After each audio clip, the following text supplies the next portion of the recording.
Hello students, welcome back to Shubham lecturer channel. तो student, इस video में हम 12th फिजिक्स के चैप्टर 2 जिसका नाम है स्थिर वैद्युत विभव तथा धारिता, इस चैप्टर के 4 महत्वपूर्ण प्रश्नों को आंसर के साथ पढ़ेंगे।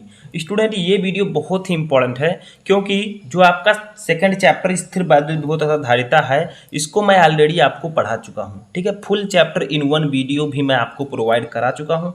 3 घंटे कुछ मिनट का वीडियो, अगर आपने नहीं देखा है तो सर्च करके आप लोग देख सकते हैं। ठीक है, पीछे शुभम लेक्चरर लगा दीजिएगा, आपको वीडियो मिल जाएगा।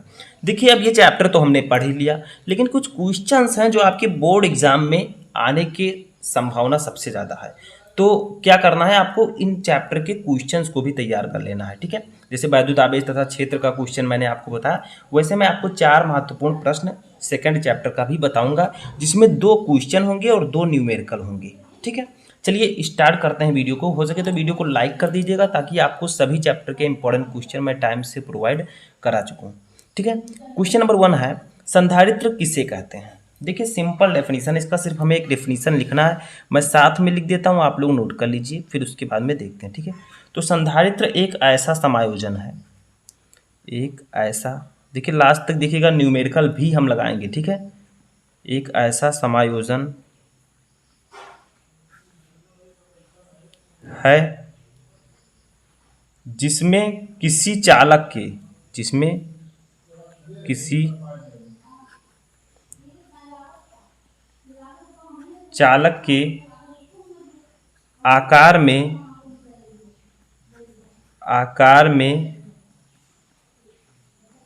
परिवर्तन किए बिना उस पर आवेश की पर्याप्त मात्रा संचित की जा सकती है। ठीक है, संचित की जा सकती है। ठीक है, तो संधारित्र क्या है, कैपेसिटर क्या है। देखिए, संधारित्र को हम इंग्लिश में कैपेसिटर कहते हैं। ये होता क्या है, संधारित्र एक ऐसा समायोजन है जिसमें किसी चालक के आकार में परिवर्तन किए बिना उस पर आवेश की पर्याप्त मात्रा संचित की जा सकती है। यानी कि आवेशों को संचित करने का एक समायोजन है संधारित्र। ठीक है, जिसमें हम बहुत सारे आवेशों को इकट्ठा कर सकते हैं। ठीक है, इसका सिद्धांत में मैं आपको बता चुका हूं कि किस प्रकार से आवेशों को संचित किया जाता है। ठीक है, तो संधारित्र वाला वीडियो अगर आपने नहीं देखा तो उसको भी जाकर देख लीजिए, प्लेलिस्ट मैंने बना रखा है, उसमें आपको सेकंड चैप्टर के सभी वीडियो मिल जाएंगे, अलग अलग भी, और एक वीडियो में भी आपको पूरा चैप्टर मिल जाएगा। तो समझ में आया, संधारित्र ऐसा समायोजन होता है जिसमें किसी चालक के, यानी कि जो चालक है उसमें उसके आकार में हम परिवर्तन नहीं करेंगे और आवेश की पर्याप्त मात्रा भी संचित कर सकते हैं। दूसरा क्वेश्चन जो है, ये एक न्यूमेरिकल है जो कि काफ़ी इजी है। देखिए, ये विद्युत विभव से रिलेटेड न्यूमेरिकल है। 2 बिंदुओं के बीच विभवांतर 50 वोल्ट है। एक बिंदु से दूसरे बिंदु तक 2 × 10⁻⁵ कूलाम आवेश को ले जाने पर कितना कार्य करना होगा। ठीक है, तो बहुत ही सिंपल सा न्यूमेरिकल है। सबसे पहले जो कुछ दिया गया है उसको हम लिख लेते हैं। 2 बिंदुओं के बीच विभवांतर हमें वी दिया गया है। वी कितना दिया गया है, 50 वोल्ट। ठीक है, 50 वोल्ट। उसके बाद में हमें दिया गया है एक बिंदु से दूसरे बिंदु तक 2 × 10⁻⁵ कूलाम आवेश हमें क्यों दिया गया है। ठीक है, कितना दिया गया है, 2 × 10⁻⁵ कूलाम। ठीक है, अब देखिए हमें निकालना क्या है, हमें निकालना है कूलाम आवेश को ले जाने पर कितना कार्य करना होगा। हमें यहाँ पर W निकालना है। ठीक है, तो एक फार्मूला मैंने आपको बताया था विद्युत विभव का, वैद्युत विभव इक्वल टू वैद्युत विभव V इक्वल टू W/Q। मैंने आपको ये फार्मूला पहले बताया था। ठीक है, B इक्वल टू W/Q। समझ में आया, जब मैंने विद्युत विभव का आपको जब मैं फार्मूला बता रहा था तो बताया था कि जो विभवांतर होता है वो किसी आवेश और आवेश पर किए जाने वाले कार्य, एक आवेश को दूसरे बिंदु तक ले जाने में जो कार्य किया जाता है उसी के अनुपात के बराबर होता है। तो देखिए अब क्या होगा, यहाँ पर हमें W निकालना है, तो W इक्वल टू आपका हो जाएगा V और Q का गुणा हो जाएगा, तो B × Q। ठीक है, अब यहीं पर हम वैल्यू रख देते हैं, W निकल आएगा, तो W इक्वल टू V हमें दिया गया है ऊपर 50 वोल्ट, Q हमें दिया गया है 2 × 10⁻⁵।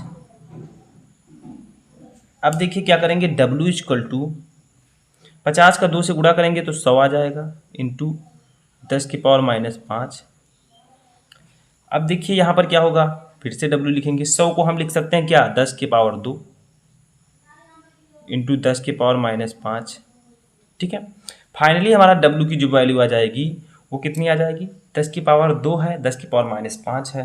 तो देखिए 2 में से 5 जाएगा तो क्या बचेगा, जिस जिस ये माइनस वाले का जो अंक है वो बड़ा है, तो क्या होगा, 10 की पावर -3 बचेगा, क्योंकि 2 में से 5 तो जा नहीं सकता, और जब जाएगा भी तो माइनस में आंसर आएगा। तो 2 में से 5 जाएगा तो 3 बचेगा, अगर 5 में से 2 जाता तो 2 बचता। ठीक है, तो ये आपका हो जाएगा जूल।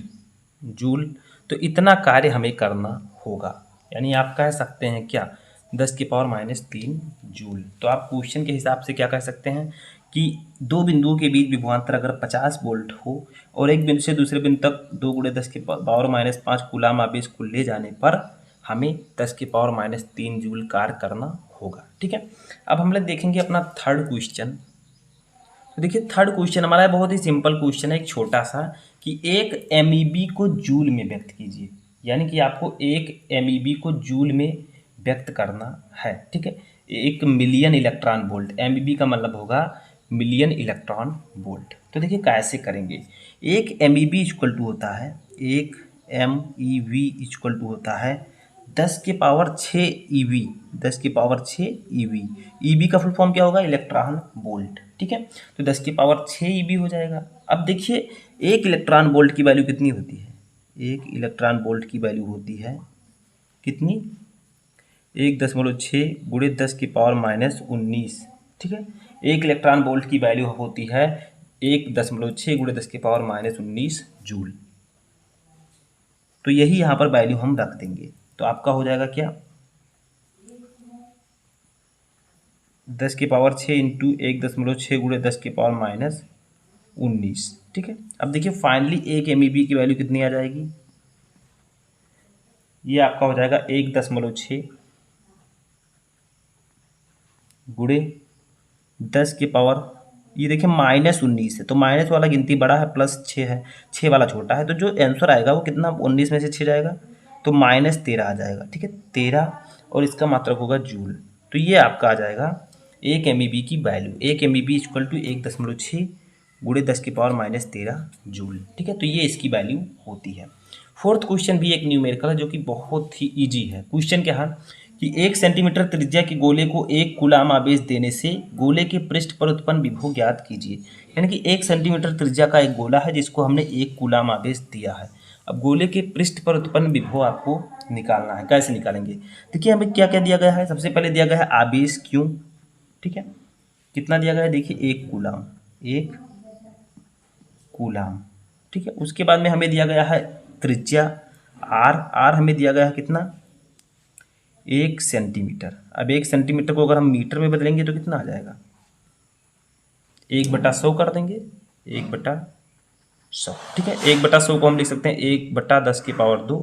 अब आर की फाइनली वैल्यू आ जाएगी, ये 10 की पावर 2 है, नीचे ऊपर जाएगा तो माइनस में हो जाएगा, 10 की पावर -2 मीटर। ठीक है, तो ये इतना आ जाएगा आर की वैल्यू। अब देखिए हमें निकालना क्या है, हमें गोले के पृष्ठ पर उत्पन्न विभव निकालना है, यानी कि वी। तो कैसे निकालेंगे, तो सिंपल है, गोले के पृष्ठ पर विभव। ठीक है, v equal to 1/4 pi epsilon not into Q/R। ठीक है, ये फार्मूला होता है, गोले के पृष्ठ पर विभव में निकालना है तो Q/R 1/4 pi epsilon not into Q/R। अब देखिए v equal to 1/4 pi epsilon not की वैल्यू मैंने आपको बताया था 9 × 10 की पावर 9 होता है, इंटू Q की वैल्यू कितनी है, सबसे ऊपर दिया गया था 1 कूलाम। ठीक है, तो यहाँ पर Q के स्थान पर 1 लिख देंगे, देखिए ऊपर दिया गया है Q इक्वल टू 1, R दिया गया हमें 10 की पावर -2, तो यहाँ पर हम क्या कर देंगे, 10 की पावर -2 कर देंगे। फाइनली आपका आ जाएगा v इक्वल टू 9 इंटू 10 की पावर 9 इंटू, देखिए 10 की पावर नीचे -2 है, ऊपर जाएगा तो +2 हो जाएगा, तो ये हो जाएगा 10 की पावर 2। ठीक है, अब फाइनली आपका आ जाएगा v इक्वल टू 9 इंटू 10 की पावर, देखिए 9 और 2 आपस में जुड़ जाएंगे क्योंकि दोनों प्लस में है, तो 9 2 11 हो जाएगा। ठीक है, तो इतना वोल्ट आपका विभव हो जाएगा, तो यही हो जाएगा उत्पन्न विभव का मान। ठीक है, तो ये फार्मूला आप लोग याद रखिएगा, ये वाला। V equal to 1/4 Q/R। ठीक है, तो आप लोग कह सकते हैं कि 1 सेंटीमीटर त्रिज्या के गोले को 1 कूलाम आवेश देने से गोले के पृष्ठ पर 9 × 10⁻11 वोल्ट विभव उत्पन्न होगा। ठीक है, तो ये थे आपके 4 मोस्ट इंपॉर्टेंट क्वेश्चन दूसरे चैप्टर से, जिसका नाम है स्थिर विद्युत विभव तथा धारिता। आई होप कि आपको सभी क्वेश्चन अच्छे से समझ में आ चुके होंगे। हम मिलेंगे नेक्स्ट वीडियो में नेक्स्ट टॉपिक के साथ, तब तक आप लोग आगे के चैप्टर्स पढ़ते रहें।